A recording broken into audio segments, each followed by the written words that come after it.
지난 주일에 우리는 요한계시록 8장의 말씀을 통해서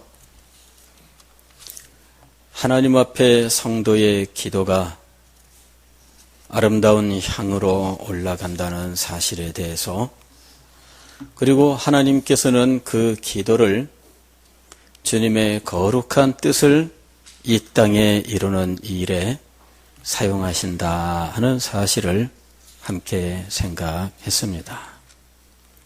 오늘은 하나님께서 성도들에게 그와 같이 하나님의 역사에 참석하는 기도를 사명으로 주시기 위하여 은총과 간구하는 영을 부어주셨다는 사실에 대해서 함께 생각하기를 원합니다. 오늘 우리가 읽은 성경 말씀을 보면 내가 다윗의 집과 예루살렘 주민에게 은총과 간구하는 심령을 부어주리니 하고 말씀하고 있습니다. 스가랴서는 스가랴 선지자를 통해 주신 메시지인데, 스가랴라는 이름은 여호와께서 기억하신다라는 의미를 갖고 있습니다. 스가랴 선지자가 활동한 시대는 포로 후 시대로서 이스라엘 백성들이 바벨론 땅에서 유대 땅으로 돌아와 살다가 학개 선지자를 통해서 성전을 건축하라는 메시지가 선포되고, 이어서 스가랴 선지자를 통하여 성전 건축의 메시지가 거듭 선포되면서 바벨론에서 돌아온 유다 백성들이 성전을 건축하게 되는데, 학개 선지자는 성전 건축의 메시지에서 끝나지만 스가랴 선지자는 그 후에 계속되는 하나님의 역사에 대하여 예언을 하고 있습니다. 그 후에 계속되는 하나님의 역사는 말세에 이루어질 하나님의 백성들의 구원과 회복, 그리고 영광에 대한 메시지였습니다. 어떤 사람들은 이 메시지를 이스라엘 역사에 적용해서 이스라엘 역사 속에 어떻게 성취되었나를 알아보려고 노력을 했지만, 스가랴서에 있는 메시지를 이스라엘 백성들에게 그대로 적용하는 것은 무리라서 그 의미를 제대로 밝힌 적이 없습니다. 사실 이 말세에 이루어질 영광스러운 회복과 구원은 유대인이라고 하는 이스라엘 백성에게 국한된다면 제대로 해석할 수가 없습니다. 여기에 말씀은 신약 시대 이방인들도 함께하는 신약 교회에 대한 메시지이기 때문입니다. 내가 은총과 간구하는 심령을 주겠다. 여기에 이 말씀은 기도에 대해서 말세에 어떤 일이 일어날 것인지를 교훈하고 있는 것입니다. 이미 우리가 지난 주일에 이 기도가 향으로 하나님 앞에 올라가는 것은 구약의 성막이나 성전에 그 성소에 있었던 향로의 의미라고 말씀을 드렸습니다. 즉 하나님 앞에 매일 하나님을 섬기는 섬김의 행위를 하는 장소가 성소이며, 그리고 휘장으로 나뉘어져 있는 지성소에는 하나님의 법궤와 하나님의 보좌가 있어서 이 모든 섬김을 받게 되는 것이지요. 그럴 때 매일 하나님을 섬기는 이 섬김의 행위는 무엇으로 이루어져 있느냐? 제사장이 성소에 들어가면 성소에 기본적으로 3개의 물건이 있습니다. 하나는 7개의 가지에 등잔이 달려 있어 기름을 부어 불을 붙일 수 있는 그 7가지가 달린 등잔이 있습니다. 7가지가 달려있는 이 등잔을 우리는 메노라라고 부릅니다. 이 메노라의 7개의 등불이 불을 밝히게 되어 있어요. 그 다음에 휘장 앞에는 향로가 있어서 24시간 불이 꺼지지 않고 계속해서 향이 올라오게 했습니다. 그리고 이 메노라 맞은편 쪽에는 진설병이 있어서 무교병을 일주일에 한 번씩 구워서 새롭게 갈아내고 일주일 있다가 나온 무교병은 제사장이 먹게 되어 있었습니다. 이것은 제사장들이 매일 하나님을 섬기는 규례로 해야 되는 것입니다.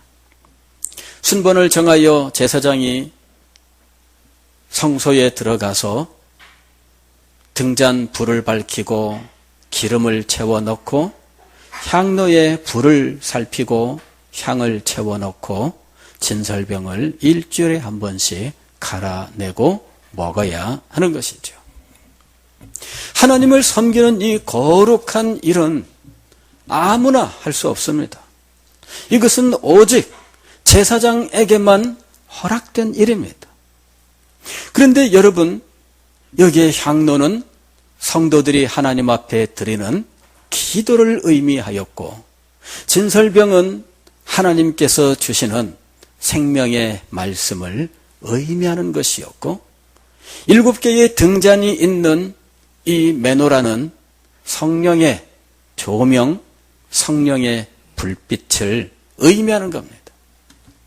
기름이 성령을 의미하고 이 기름이 불태워 심지에서 불길이 일어나 그 불길이 향로와 진설병과 섬기는 제사장에게 비추이는 것이죠.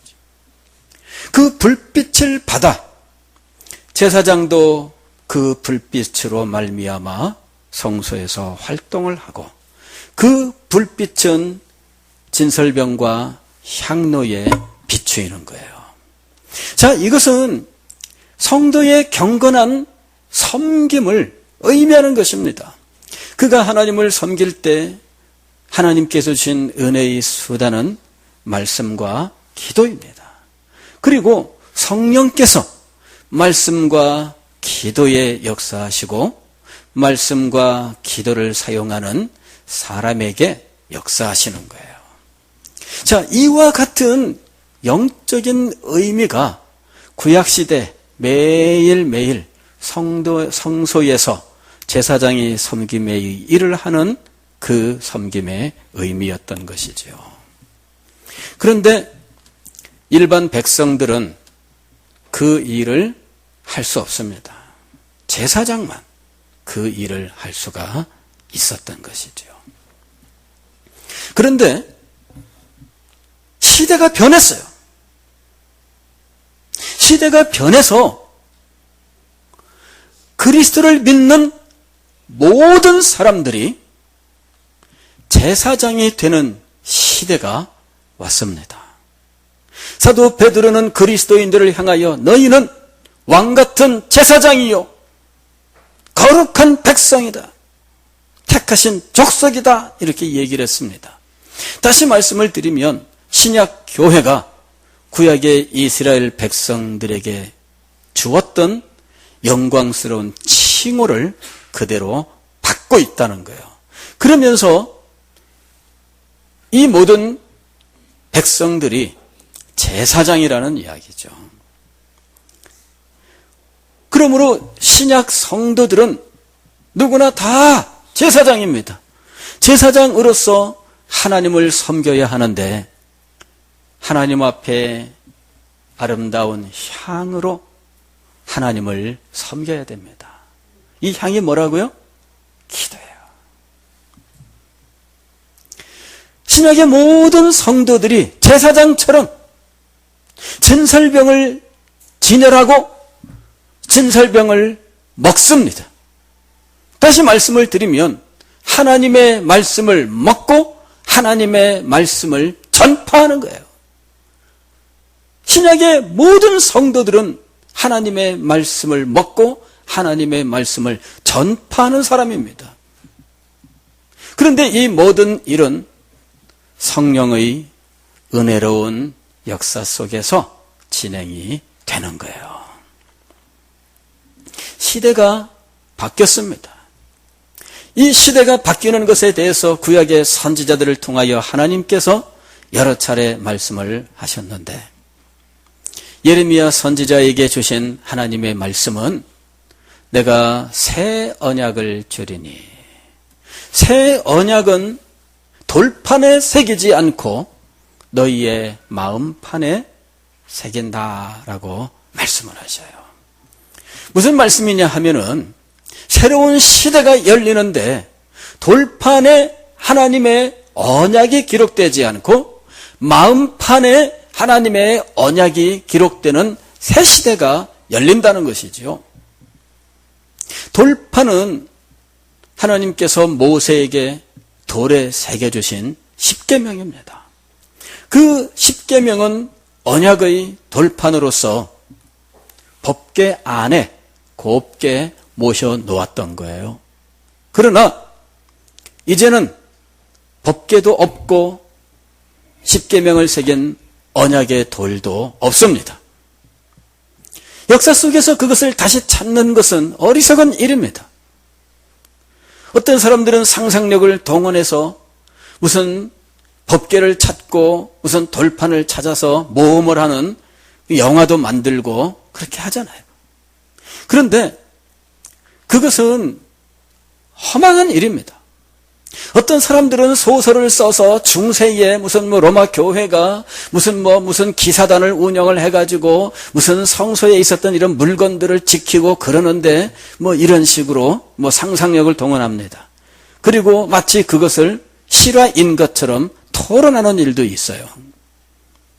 그러나 역사적으로 그것은 이미 의미가 없고 하나님께서는 고고학적으로도 그것은 발굴하지 못하도록 이미 폐기 처분을 하셨습니다. 왜냐하면 의미가 없는 것을 남겨서 후세의 사람들이 그것을 우상처럼 섬기는 것은 옳지 않기 때문이죠. 이제서 법궤가 발견된들 그 법궤가 무슨 대단한 의미가 있겠으며 이제서 그 속에 십계명 돌판이 발견된들 그게 무슨 대단한 의미가 있겠습니까? 왜냐하면 그것은 기념물에 불과하지 이제는 무슨 의미가 있는 게 아닙니다. 신약 시대는 이제 전혀 다른 시대입니다. 돌판에 하나님의 계명이 새겨져 있는 시대에서 성도의 마음속에 하나님의 계명이 새겨지는 새로운 시대가 되었고 돌판에 하나님의 역사가 임했다면 이제는 인간의 우리의 마음속에 하나님의 역사가 임하는 시대가 된 거예요. 시대가 바뀌었습니다. 스가랴서는 성전 건축을 독려하면서 더 나아가서 종말에 대해서 하나님의 뜻을 예언하고 있습니다. 그런데 이 종말론적 메시지 그리고 이것이 묵시로 우리에게 전달되고 있어요. 즉 환상과 어떤 영적인 세계의 장면들로 우리에게 전달되고 있다는 거죠. 그래서 그 내용을 정확하게 이해하는 것은 굉장히 어렵습니다. 학자들 간에도 이견이 참 많은 거예요. 왜냐하면 이런 환상과 혹은 영적인 세계의 장면들은 각종 상징으로 이루어져 있기 때문에 그 상징들이 구체적으로 무엇을 의미하는지를 한정하는 것은 너무나 힘들고 어려운 일입니다. 다만 하나님께서 전혀 새로운 시대를 허락하신다라고 하는 사실을 알 수 있습니다. 오늘 우리가 읽은 성경 말씀은 이런 종말론적 새로운 시대에 하나님께서 자기 백성에게 은총과 간구하는 심령을 부어주신다라고 하는 말씀이에요.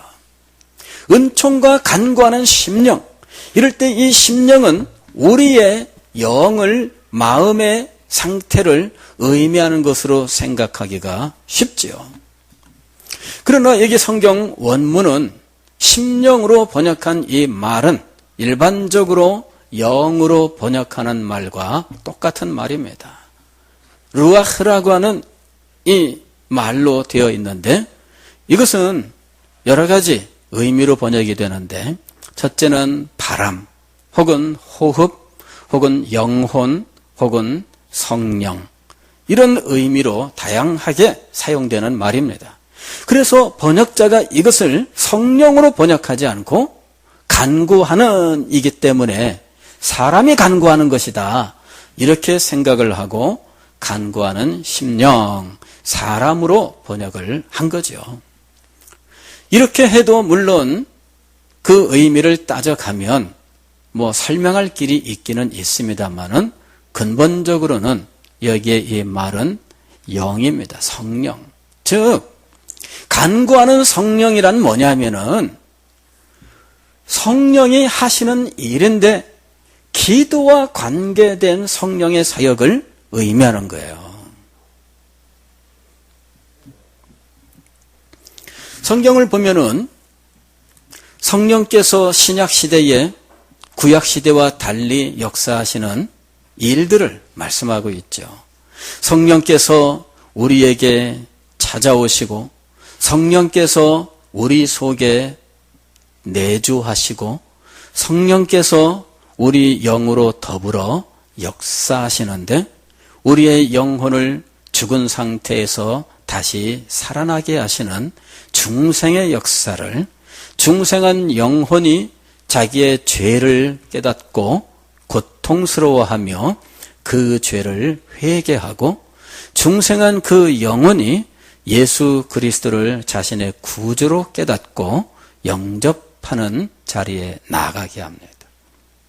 그리고 계속해서 이 성령께서 이 중생한 영혼에게 말씀을 통해서, 기도를 통해서 역사하시는 일이 계속 이루어집니다. 성경은 이것을 성령의 인도하심이라고 말씀해요.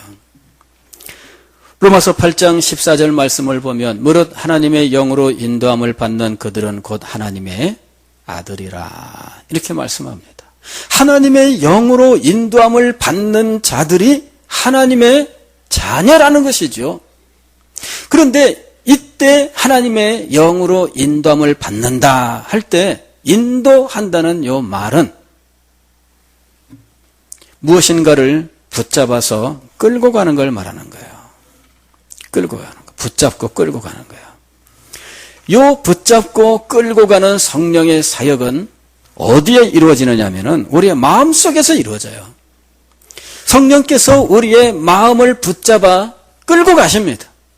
그럴 때 성령이 우리의 마음을 붙잡아 끌고 가시는 이것은 구체적으로는 어떤 것을 의미하느냐 하면 감동을 의미하는 거예요. 마음속에 깨달음이 임하고 우리의 마음속에 그것이구나 그러면서 깨달음과 더불어 우리 속에서 사모하는 심령이 일어나요. 이게 감동입니다. 그렇게 감동된 심령을 성령께서 우리를 인도하시는 것으로 표현하고 있는 거예요. 성경을 보면 성령이 우리를 인도하시는 것을 또 한 번 말씀하는 구절이 있는데 요한복음 16장 13절입니다. 진리의 성령이 너희에게 오시면 너희를 모든 진리 가운데로 인도하시리라. 자, 여기 모든 진리 가운데로 인도하시리라 할 때 이 인도라고 번역한 말은 아까 붙잡아 인도하는 것과는 다른 의미입니다. 우리말로는 다 인도라고 번역을 했어요. 인도한다 이렇게. 그러나 의미는 달라요. 성령이 진리의 성령으로 오셔서 우리를 인도하시는 것은 어떤 방식으로 인도하는 것이냐면 가르침으로 인도하는 거예요. 가르침으로. 그때 사용한 말이 요한복음 16장 13절의 말씀이에요. 모든 진리 가운데로 우리를 인도하는데 어떻게 인도하신다고요? 가르침으로. 이쪽 길로 가면 무엇이 있고 이쪽 길로 가면 무엇이 있는데 여기에서 이렇게 가야지만 바른 길이고 이렇게 가르칠 때 그것이 진리의 성령의 인도하심이에요. 즉 성경은 성령의 인도하심이라는 용어로서 두 개를 우리에게 제시하고 있는데 하나는 말씀의 인도요, 다른 하나는 기도의 인도입니다. 로마서 8장에서 무릇 하나님의 영으로 인도함을 받는 자들은 하나님의 아들로서 그는 양자의 영을 받아 하나님을 자기의 아버지로 고백을 하며 고통 중에는 하나님 앞에 기도하며 신음하고 성령께서는 그에게 찾아와 역사하시는 거예요. 그런 그 기도의 과정이 하나님의 아들이라 하는 말씀 다음에 계속해서 등장을 하고 있습니다. 그리고 이런 기도의 성령의 역사가 어떻게 임하는지를 계속해서 말씀하는데 우리가 잘 아는 성경 구절은 로마서 8장 26절의 말씀이에요. 이와 같이 성령도 우리의 연약함을 도우시나니 우리는 마땅히 기도할 바를 알지 못하나 오직 성령이 말할 수 없는 탄식으로 우리를 위하여 친히 간구하시느니라. 성령이 우리 영으로 더불어 친히 간구하셔요. 그것이 성령의 기도예요. 그런데 이 성령의 기도는 하나님의 백성을 기도 가운데로 인도하시는 성령의 사역을 의미하는 거예요. 어떻게 함께 하면서 친히 기도할 수 있을까? 우리는 아기를 키울 때 이런 경험들을 많이 합니다. 아이가 놀다가 혼자서 엥 울어요. 엄마가 달려가서 왜 그러냐 물어보니까 여기 이 강아지가 멍멍 짖었대. 애들은 강아지가 짖어도 우는 일이 있습니다. 그러면 엄마가 에이 강아지가 괘씸하구나. 자, 엄마랑 같이 강아지 혼내주자. 그래요. 엄마랑 같이 강아지 혼내주자. 이러면서 아이를 안고 아이의 한쪽 손을 붙잡고 강아지를 향하여 이제 혼내는 겁니다. 됐지? 엄마가 하는데 아이는 엄마의 손에 붙들려서 함께합니다. 엄마가 하고 있어요. 그러나 아이는 엄마가 같이 하자 그럴 때에 마음으로 이미 엄마와 함께하고 있어요. 아이는 연약합니다. 그러나 엄마가 아이를 안고 엄마와 함께해요. 아이는 이미 마음으로 엄마가 함께하자 그럴 때 함께할 마음의 결심을 하고 엄마에게 다 맡겨놔요. 엄마가 엣지 하면은 자기도 엣지하고 따라합니다. 이게 더불어 친이에요. 성령께서 우리 속에 찾아오셔서 우리와 동행하시되 말씀을 가르쳐 주십니다. 기도를 할 수 있도록 우리의 마음을 감동하여 기도의 자리로 인도하십니다. 우리가 기도가 연약하여 무엇을 간구해야 될지 모를 때에는 성령께서 친히 우리 영으로 더불어 간구하시는데 우리는 성령께 자기 자신을 다 맡겨 성령이 기도하시는 그 기도에 동참합니다. 그런데 신기한 것은 우리는 심히 연약하지만 성령이 인도하여 드리는 그 기도는 얼마나 강력한지. 로마서 8장 27절 계속 말씀하는데 하나님의 속은 성령이 아시고 성령의 속은 하나님이 아신다. 그래서 성령이 하나님의 뜻을 따라 기도하는 곳으로 인도하고 그렇게 기도한 이 기도는 신비롭게도 모든 것이 합력하여 선을 이루게 하는 놀라운 역사를 이루는 거예요. 하나님을 사랑하는 자 곧 그 뜻대로 부르심을 입은 자들에게는 하나님의 자녀가 되는 모든 것이 합력하여 선을 이루느니라. 이게 로마서 8장 26절부터 이어져 오는 이 성령의 기도 사역, 즉 우리의 영을 기도의 자리로 인도하시는 이 성령의 사역의 결과를 말씀하는 겁니다. 우리는 지금 전혀 새로운 시대를 살고 있습니다. 구약에는 특정의 사람들만이 제사장이었습니다. 그리고 그 사람들만이 매일 순번을 따라 성소에 들어가 향을 피우고 진설병과 또 메노라에 기름을 채우고 불을 관리했어요.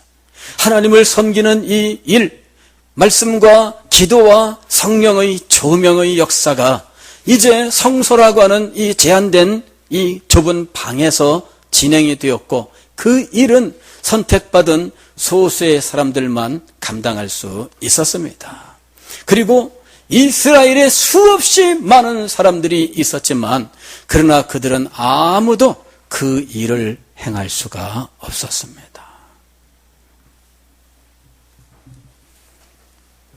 우시야 왕이 자기도 해보겠노라 불을 들고 가다가 문둥병에 걸렸어요. 아무에게도 허락되지 않은 일이었습니다. 그러나 시대가 바뀌었습니다. 이 자리에 계신 우리 모두가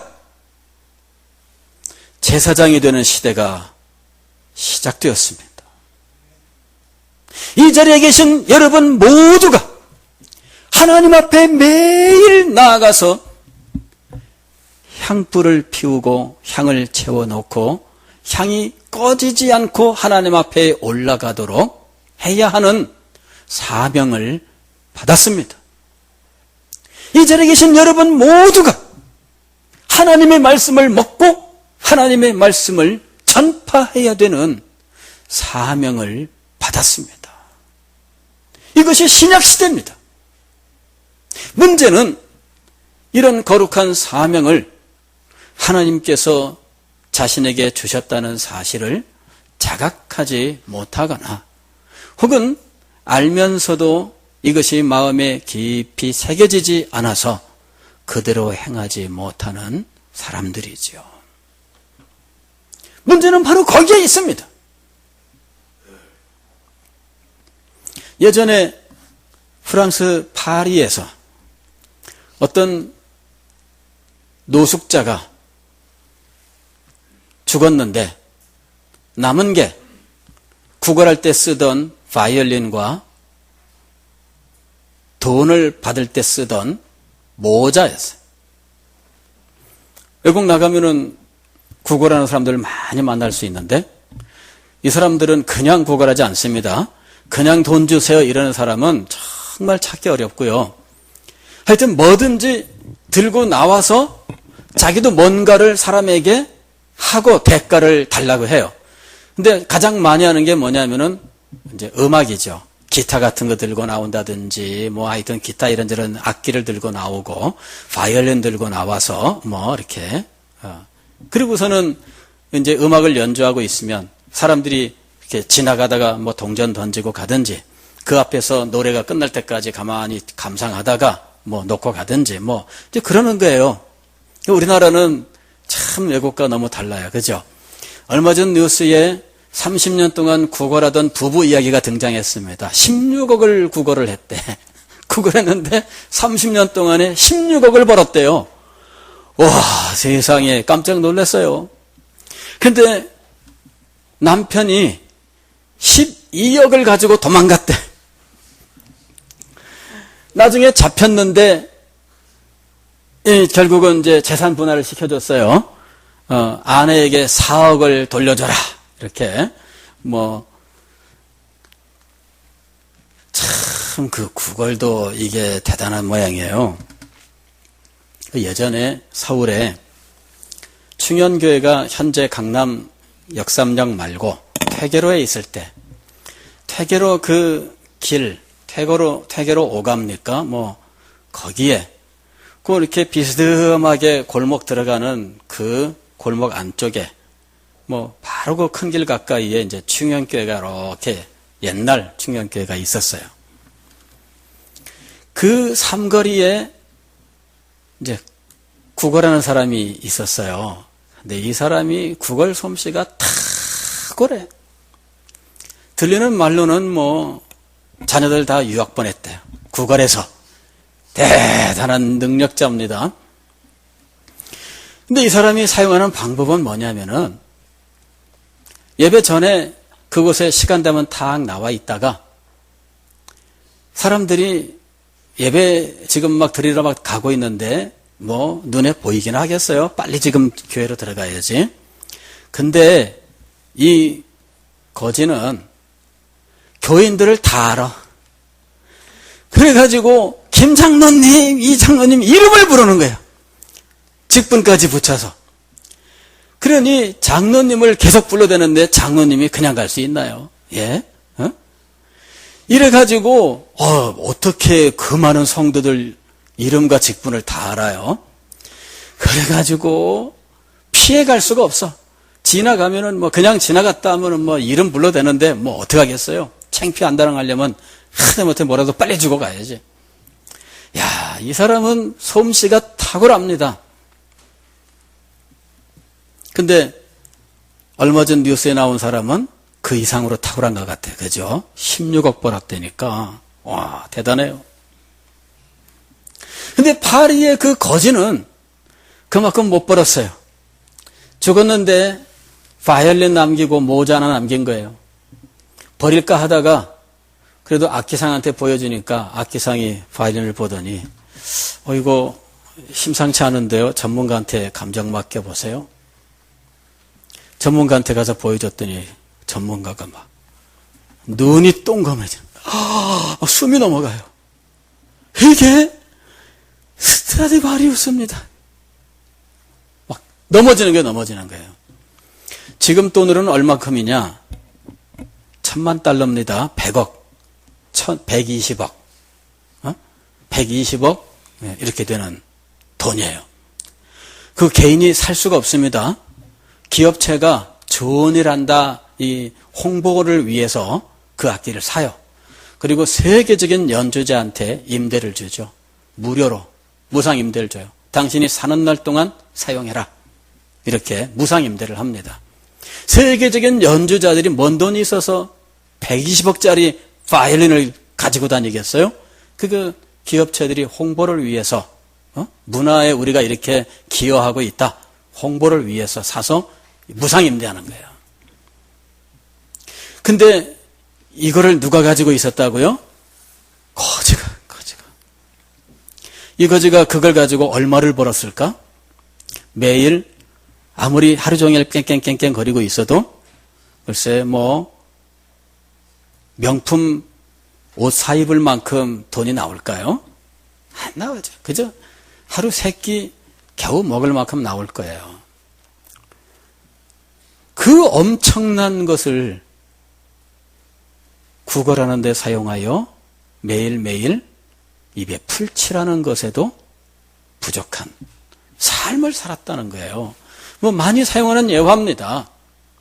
근데 오늘날 우리들이 그렇게 살아가는 일들이 많이 있습니다. 이 새로운 시대에 하나님께서 그리스도를 구주로 믿는 모든 사람들을 제사장으로 삼으셨습니다. 그것도 왕같은 제사장으로 고귀하게 세우셨습니다. 그리고 예수 그리스도의 십자가의 죽으심으로 성전 휘장이 위에서부터 아래로 쫙 찢어지면서 하나님 앞에 나아가는 새롭고 산 길이 열려서 우리 모두가 하나님 앞에 나아갈 수 있게 되었습니다.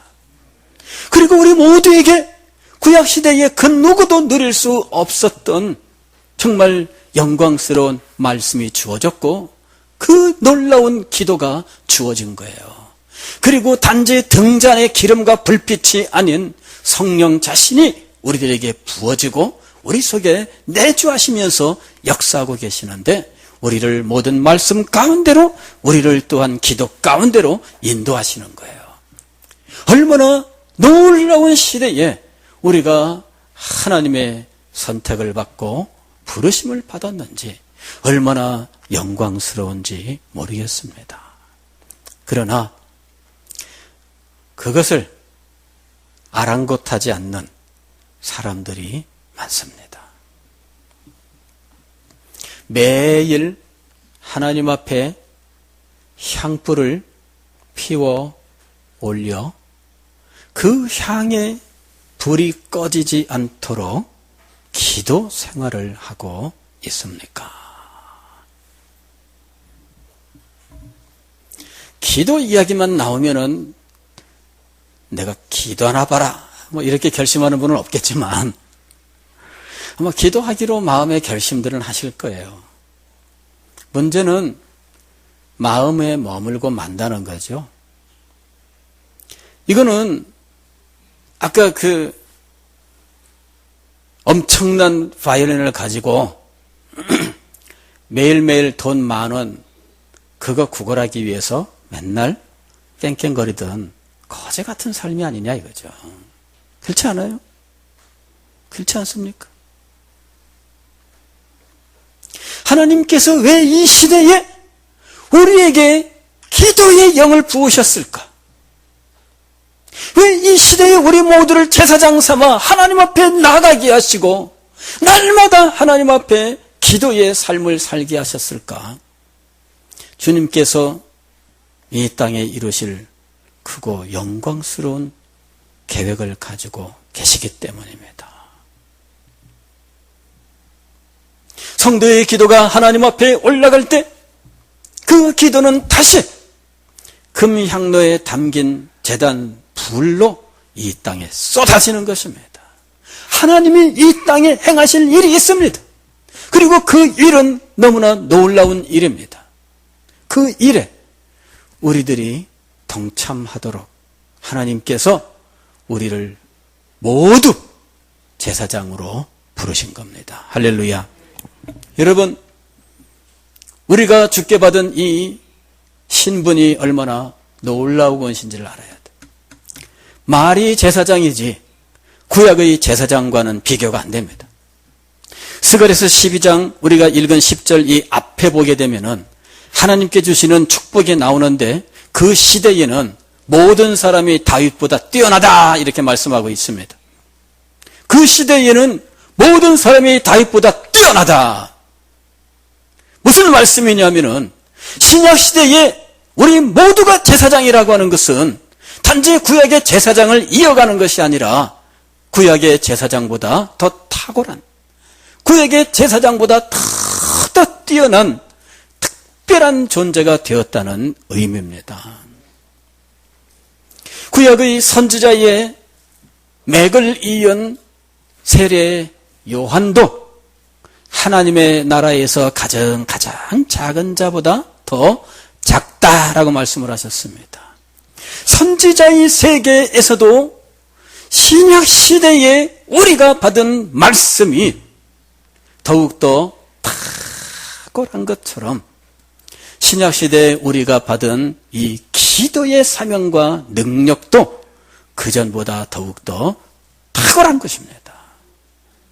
그런데 이 탁월한 것을 알지 못하고 아무렇게나 살아가는 사람들이 얼마나 많은지 모릅니다. 사랑하는 성도 여러분, 새로운 시대의 사명을 받은 우리입니다. 하나님께서 은총과 간구하는 영을 우리 모두에게 허락하셔서 우리의 영을 인도하여 하나님 앞에 기도하게 하시고 그 기도를 하나님께서 사용하셔서 이 땅에서 마귀의 권세를 제어하시고 모든 죄의 세력을 멸하시며 하나님의 영광스러운 나라를 이루실 것입니다. 이렇게 주 앞에 쓰임받는 기도의 사람, 하나님의 사람들이 되시기를 주의 이름으로 축원합니다. 기도하겠습니다.